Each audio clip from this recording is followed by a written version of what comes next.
O Estado de Direito tem vários princípios e salvaguardas para a sua preservação.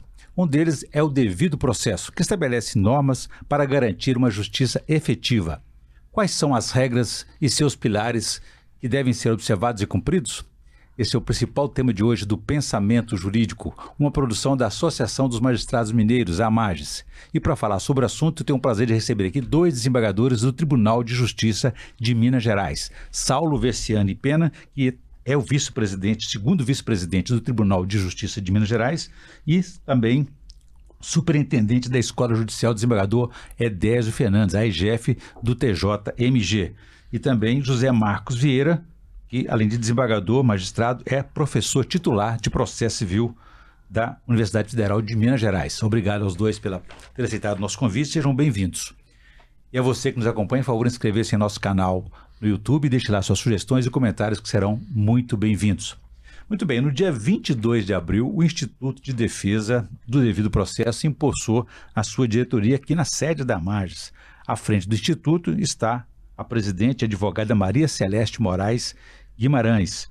O cargo de presidente de honra é ocupado pelo desembargador José Marcos Vieira, enquanto o desembargador Saulo Verciani Pena atua como patrono de honra. Doutor José Marcos, por que o devido processo precisa de um instituto que o defenda? O que é exatamente o devido processo? Eu ouço muito dizer, devido processo legal, devido processo. Estamos falando da mesma coisa, né? Sim. A expressão devido processo legal é originária da Carta Magna de 1215 do rei João Sem Terra, mas veio a figurar em texto de lei na Constituição norte-americana. E é muito importante que se destaque que a cláusula do Due Process of Law é de interesse, em igual medida, do sistema britânico e norte-americano e do sistema europeu continental. O nosso processo civil abrigou com enorme destaque a cláusula do devido processo legal e a desdobrou nas suas normas fundamentais, que têm uma sede praticamente constitucional. O devido processo legal garante a ampla defesa, o contraditório, a utilização de prova obtida por meios necessariamente legais, a celeridade, na verdade, da duração razoável do processo, o julgamento pela autoridade competente, a presunção de inocência e uma série de outros efeitos que informam toda a interpretação do direito processual, de modo a garantir a realização da justiça, que é direito conferido a ambas as partes com a participação equânime na discussão da causa. Muito bem. Doutor Saulo, o senhor, como superintendente da Escola Judicial, está sempre dialogando e incentivando outras formas de reflexão, de estudo. No campo do direito, a palavra defesa é muito importante, né? Como é que o que esse instituto pode fazer? Que defesa que pode fazer? Como é que ela deve ser feita para garantir, então, esse Estado de Direito? Antes de mais nada, cumprimento a você, cumprimento o professor Zé Marcos, e é uma satisfação e alegria muito grande novamente estar aqui no programa da AMAGES. Com relação à ampla defesa, essa expressão, ela contém nela, na própria expressão, o ideal que é de se considerar a própria inocência, não é? Quando se está a se tratar sobre direito processual, não se está trazendo uma mácula à pessoa, a essa ideia equivocada de que o processo, ou mesmo talvez um inquérito ou uma inspeção, que aquilo ali deporia contra a pessoa. Evidentemente que pode trazer uma exposição, mas na verdade o sistema procedimental e mais ainda o sistema processual traz uma garantia para aquelas pessoas provarem, demonstrarem a sua inocência. E nesse sentido é que se está a ampla defesa. A ampla defesa, portanto, é um sistema que precisa cada vez mais ser estudado. Porque muitas vezes se diz que a pessoa tem defesa, mas essa defesa é muitas vezes mitigada. Não é aquela ampla defesa de cunho constitucional. E é preciso sempre observar a reputação e a dignidade das pessoas nesse momento, né? Agora, doutor Zé Marcos, nada é dissociado da dinâmica da realidade, né? Qual foi a inspiração da criação e funcionamento desse instituto? Alguma razão objetiva da atual realidade? A pergunta, meu caro Orion, me dá a oportunidade de agradecer este momento precioso que nos é conferido, a mim e ao desembargador Saulo Verciani, de falarmos para a classe forense, para os magistrados, os colegas operadores do direito, acerca de um momento de revivescência, na sua maior intensidade, desta dimensão do devido processo. A inspiração decorreu da existência de vários institutos que cuidam cientificamente do direito e, mais especificamente, do direito processual, mas a falta, e neste ponto reclamamos uma singularidade, de um instituto que se preocupasse com a qualificação do processo numa era em que tem havido, infelizmente, vários atropelos em detrimento daquilo que se acumulou de ciência. É curioso que o processo tenha evoluído tanto cientificamente e a sua prática venha sendo, nos últimos tempos, conduzida, eu diria quase que na contramão desta evolução. Daí a oportunidade que foi ouvida pelo desembargador Saulo Verciani para a criação de um instituto dedicado a este ideal de tutelar o próprio processo, porque sem ele não há alcance de resultado útil. Eu gosto de dizer que o processo é a garantia das garantias. Doutor Saulo, na avaliação do senhor, de onde que vêm esses riscos, né? São mais internos, são mais externos? Nesse processo todo aí, como é que o senhor está acompanhando? Não, a possibilidade de risco sempre houve, e ela pode ser interna ou externa. O problema, muitas vezes, de lidar com o processo ou com institutos de direito processual é eles ficarem num campo único e exclusivamente praxista ou procedimental. Porque, na verdade, muitas vezes um determinado procedimento, ele não congrega, ele não contém as normas de conteúdo processual. Normas que eu digo, essa de caráter fundamental, fundante do direito constitucional. Portanto, não basta eu escrever um rito, uma ritualística, para dizer que aquilo é processo. Pode ser uma ritualística, mas pode não se configurar um devido processo de ordem constitucional.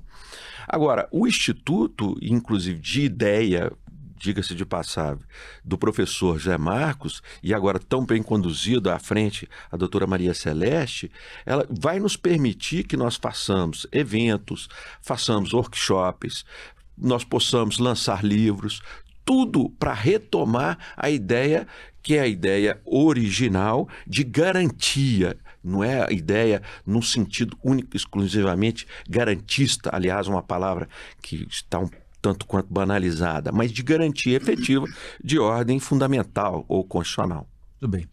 Aliás, eu vou fazer um registro aqui que a presidente Celeste não pôde comparecer, foi convidada, mas prometeu nos prestigiar brevemente.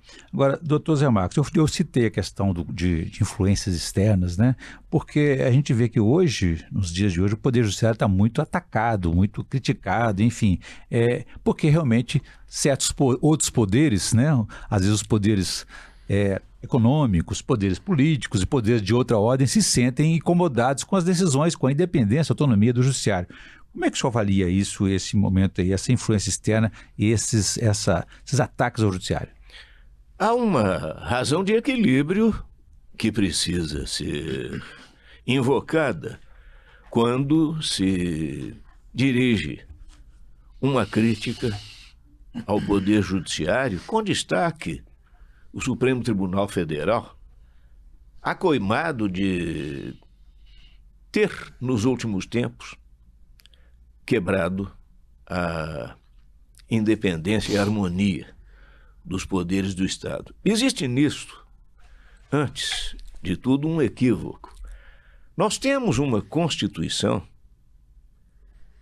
talvez a segunda mais extensa do mundo. Creio que a Constituição da Índia seja maior do que a nossa. Mas a Constituição brasileira é uma Constituição que eu diria em estuário.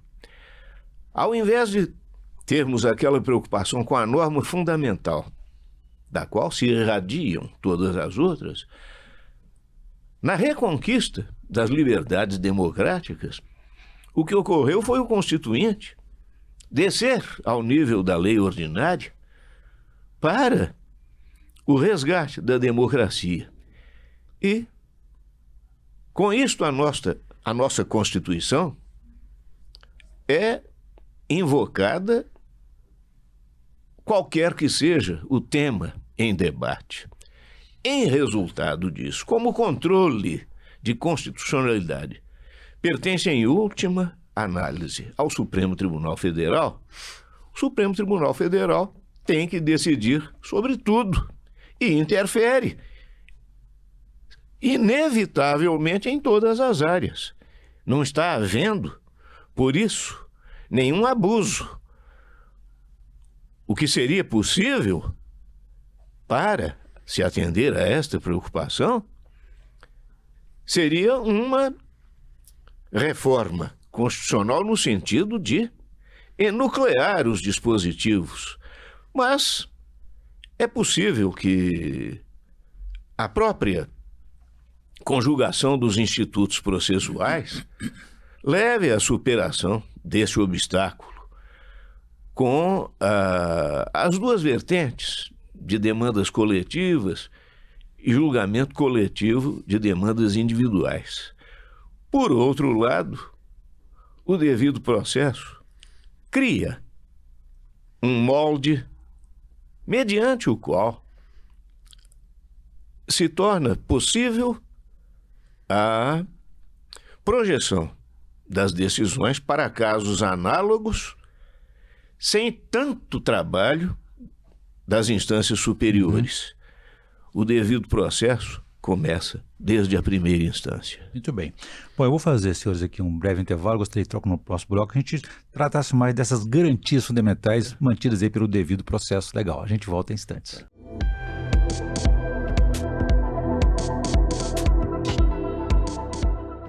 Estamos de volta com o Pensamento Jurídico, hoje uma edição especial para destacar a importância do devido processo para a preservação do Estado de Direito. Os nossos entrevistados são os desembargadores Saulo Verciani Pena e José Marcos Vieira. Doutor Saulo, deixei para o senhor uma questão no bloco anterior a respeito, então, dessas garantias mantidas aí, preservadas pelo devido processo. Né? Nós temos aí no país mais de 100 milhões de demandas judiciais aí, né? Essas decisões justas, a segurança jurídica, a garantia dos direitos fundamentais, elas passam pelo cumprimento, pelo respeito a esse devido processo? Não resta dúvida, não tenha dúvida disso.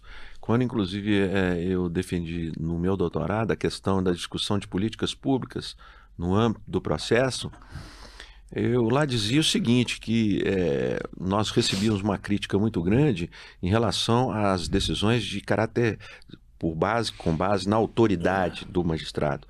Entretanto, o devido processo legal sendo observado, talvez seja um dos mais democráticos para um provimento estatal. Por quê? Ele envolve aquilo que é mais caro no sistema democrático, que é o diálogo, que é o debate, que é a possibilidade de todos sejam ouvidos. Então, quando nós temos uma sentença ou uma decisão final jurisdicional, ela não passa de um extrato daquilo que é que é o mais importante na sociedade, que é a possibilidade de dialogar e ser ouvido, não é?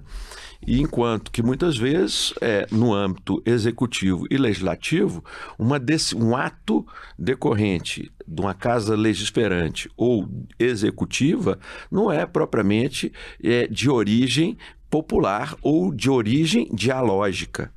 Ela muitas vezes decorre da própria estrutura do Estado.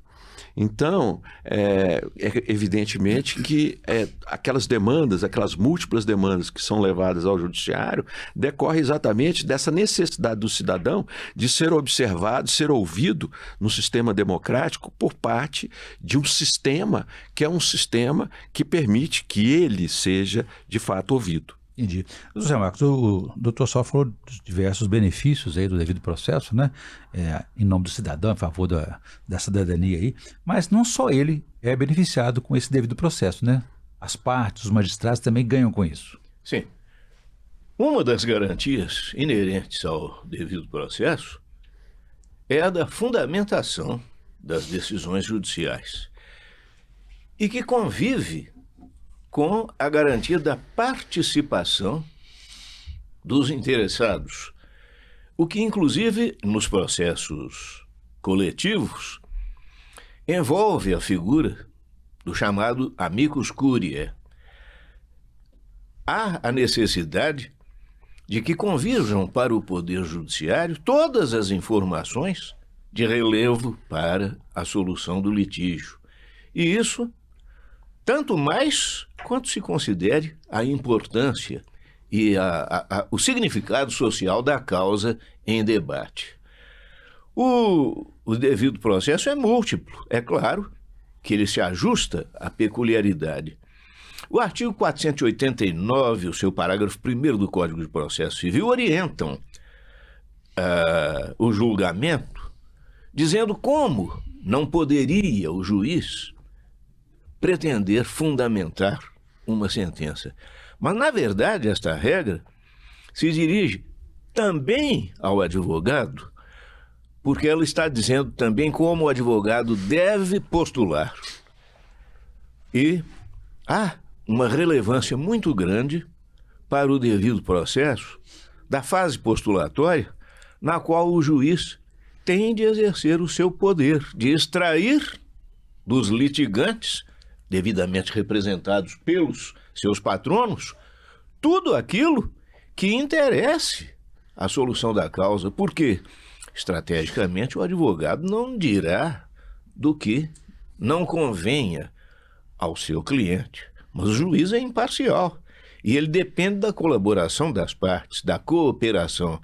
A cooperação não é de uma parte para com a outra, porque isso nunca existiria, a não ser numa solução consensual. Mas a cooperação está na contribuição recíproca para a condução do resultado. Acredito que o processo, doravante, tenha que caminhar com o aprimoramento da fixação dos limites da controvérsia, porque isso é a base para os institutos inerentes à propalada uniformização jurisprudencial. A segurança jurídica, né? Doutor Saulo, uma das vantagens do devido processo é conter abusos de poder, seja do Estado, seja econômico, seja político. O senhor citou há pouco a questão das inspirações do Legislativo, do Executivo. Agora, um princípio da justiça é equiparar o forte ao fraco. É um princípio importante. Sem dúvida. Quer dizer, um dos princípios fundamentais que está contido na cláusula do devido processo legal é a paridade de tratamento. Quando se fala em isonomia, é isonomia no sentido da possibilidade de que cada um daqueles que vão a juízo sejam tratados da mesma forma. Não é? Tenham as mesmas possibilidades do exercício das alegações, tenham as mesmas possibilidades da produção de prova E eu vou ainda aproveitar aquilo que o professor Zé Marcos disse, de dizer, de fato, da importância da tal da res deducta in judicio, quer dizer, o objeto da lide, para aqueles que, na verdade, o magistrado ele deve se conter dentro desse limite do objeto da lide, justamente para que ele venha proferir uma decisão que seja absolutamente legítima. No momento que ele extrapola essa isonomia de tratamento, que as alegações da produção da prova, do contexto que foi para ele trazido, a decisão passa a ser uma decisão indevida, não legítima. Muito bem. Doutor Zé Marcos, o senhor falou da importância da neutralidade, a isonomia, doutor Saulo, quer dizer, aqueles todos os princípios que caracterizam um juiz natural, né? Gostaria que o senhor falasse sobre esses pilares do devido processo, porque às vezes, não sendo cumpridos, até um processo pode ser anulado. Sem dúvida que o princípio do juiz natural tem de ser observado e é fundamental a validade do processo. Questiona-se, na França, por exemplo, o relevo da jurisdição, confiando-se o controle de constitucionalidade ao Poder Legislativo num órgão que é o seu Conselho Constitucional. A história desta situação de desdém da experiência francesa relativamente ao Poder Judiciário vem exatamente da quebra do princípio do juiz natural, o que historicamente ocorreu na Revolução Francesa. Isso é sabido de todos. A tomada da Bastilha representava um símbolo, porque ali havia uma prisão de nobres com a atuação de um tribunal de exceção, quando, na verdade, o processo deve ser igual para todos. A imparcialidade do juiz reflete também a igualdade das partes no processo. É imprescindível que sejam tratadas, como dizia o desembargador Saulo, pela mesma medida, de modo a que o direito seja encontrado como uma resultante da atuação de ambas as partes. Muito bem.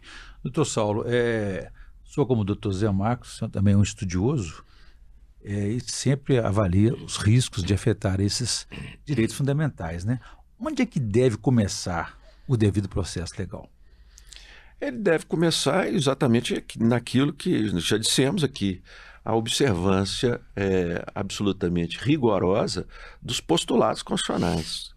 Que postulados esses, no nosso sistema, que são muito claros, da ampla defesa, do contraditório, da isonomia de tratamento, da possibilidade recursal, né? Da presença do advogado na maioria dos procedimentos. Uhum. É isso que indica que o cidadão estará garantido. E eu apenas gostaria de fazer uma referência àquilo que disse o professor Zé Marcos, quando ele tratou do sistema francês, que já no sistema alemão foi um diferencial. Enquanto que naquela Alemanha, que era a Alemanha do Führer, do Hitler, onde que naquela ocasião o controle de constitucionalidade era do chefe de Estado e depois se tornou chefe de governo, os dois, numa única pessoa, viram que aquele sistema não deu certo. E por isso mesmo entregaram o controle de constitucionalidade a um tribunal constitucional. Não é? Então, são essas questões que são extremamente caras para todos nós, e por isso mesmo um instituto como esse, idealizado pelo professor Zé Marcos e pela doutora Celeste, vem muito a propósito, né? Não só sob o ponto de vista acadêmico, mas também sob o ponto de vista prático, para que nós auxiliemos também nossos juízes, também cooperemos com os advogados, todos aqueles operadores de direito. Muito bem. Doutor Zé Marcos, nós estamos na reta final do nosso programa. Eu tenho aqui mais 2 minutos generosos para o senhor me responder sobre essa última questão. O devido processo, ele pauta todas as demandas, ou é só do civil e do criminal, ou ele pode abarcar outras áreas? É importante dizer que civil e crime são duas áreas nucleares do direito, mas que foram dando acesso a diversos subsistemas, como no curso jurídico, diversas disciplinas que originariamente se reportariam a estas duas origens, a essas duas sedes. É claro que o devido processo legal transcende até mesmo ao processo judiciário e interessa ao processo legislativo, ao processo administrativo, e é a via adequada à postulação dos direitos, à demonstração dos direitos e ao reconhecimento. A ideia de processo transpõe o direito processual e a garantia do devido processo, para lhe responder diretamente, Orion, tem a sua dimensão do substantivo due process of law. Mediante o processo se alcança o verdadeiro direito, se interpreta o direito de modo a que ele seja reconhecido com toda a sua amplitude e todo o seu resultado. Muito bem. Bom, eu conversei aqui com os desembargadores Saulo Veciani Pena e também José Marcos Vieira, e deram essa aula, verdadeira aula aqui sobre a importância aí do devido processo para a manutenção, preservação do Estado de Direito e das garantias fundamentais. Obrigado, doutor Saulo, obrigado, doutor José Marcos. Um prazer aqui, voltem sempre. Bom, ficamos por aqui. Se você quiser ver e rever essa entrevista, vai em nossos canais no YouTube, nas redes sociais e também no site da associação. E ficamos por aqui. Obrigado e até a próxima.